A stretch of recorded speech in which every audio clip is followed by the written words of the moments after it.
There's something most people misunderstand about hearing God's voice. They think it's about learning a technique, praying longer, reading more, waiting harder. But here's the truth. You don't struggle to hear God because He's silent. You struggle because something in your life is louder. And the Bible has been warning about this all along. Not everything blocking your clarity is obvious. Some of it feels normal, comfortable, even justified, but it's noise. And noise drowns out direction. So today I'm going to show you 5 things the Bible warns you to quit. If you actually want to hear God clearly, stay with me. Because the last one is the one most people never confront.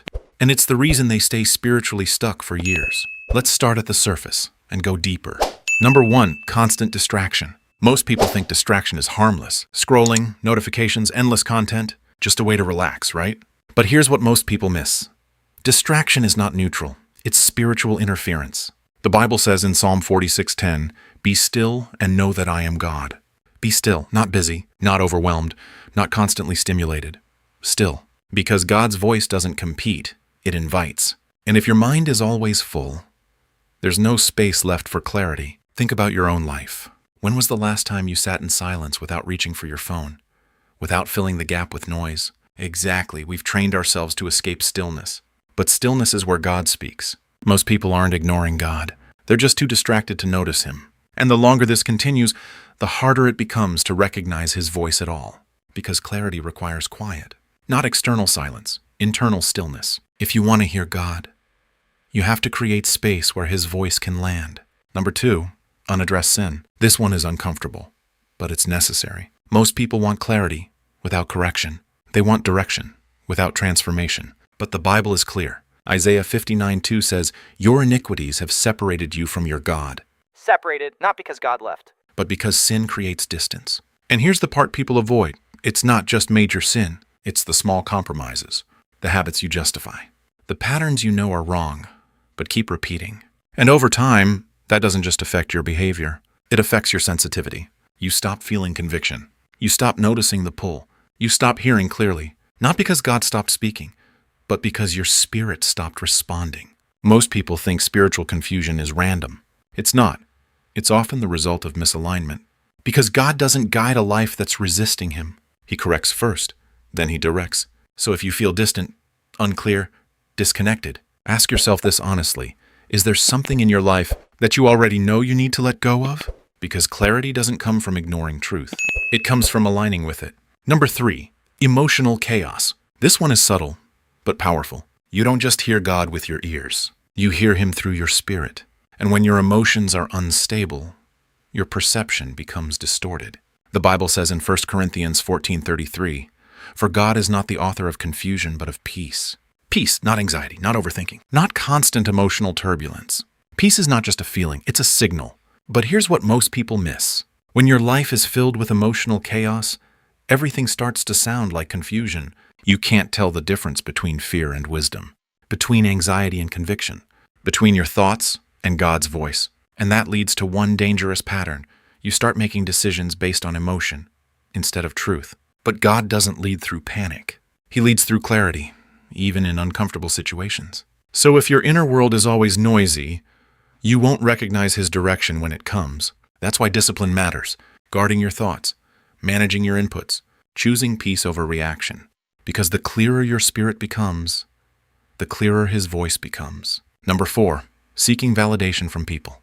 This is one of the biggest hidden blocks because it feels normal. You want advice, you want confirmation, you want reassurance. But here's the truth. If you rely on people to define your direction, you will miss God's voice. Galatians 1:10 says, "Am I now trying to win the approval of human beings or of God?" You can't follow both because people speak from opinion. God speaks from purpose. And sometimes those two will not align. Most people don't ignore God intentionally. They just prioritize other voices, friends, family, society. And slowly, those voices become louder than the one that actually matters. But here's what changes everything. God's direction often doesn't make sense to others. It didn't for Noah. It didn't for Abraham. It didn't for Moses. And it won't always make sense in your life either. If you need constant validation, you will hesitate when God calls you to move, because His voice requires trust, not consensus. So if you truly want clarity, you have to quiet external opinions and strengthen internal conviction. Because God speaks directly, but only to those who are willing to listen above the noise. Number 5, refusal to obey. This is the one most people avoid, because it exposes everything. You say you want to hear God, but are you actually willing to do what he says? James 1:22 says, "Do not merely listen to the word and so deceive yourselves. Do what it says." Here's the deeper truth. God doesn't keep giving new instructions into someone ignoring the last one. Most people are not waiting on God.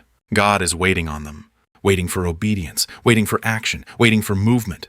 But here's what most people miss. Clarity doesn't come before obedience. It comes after it, just like Peter stepping out of the boat. The water didn't hold him until he moved. And that's where many people get stuck. They want full certainty before taking the first step. But that's not how God works. He gives direction, one step at a time. And every step requires trust. So if you feel stuck, if you feel like you're not hearing anything, ask yourself this. What is the last thing you felt led to do that you still haven't done? Because sometimes the silence isn't confusion. It's a test. Now let's bring this together.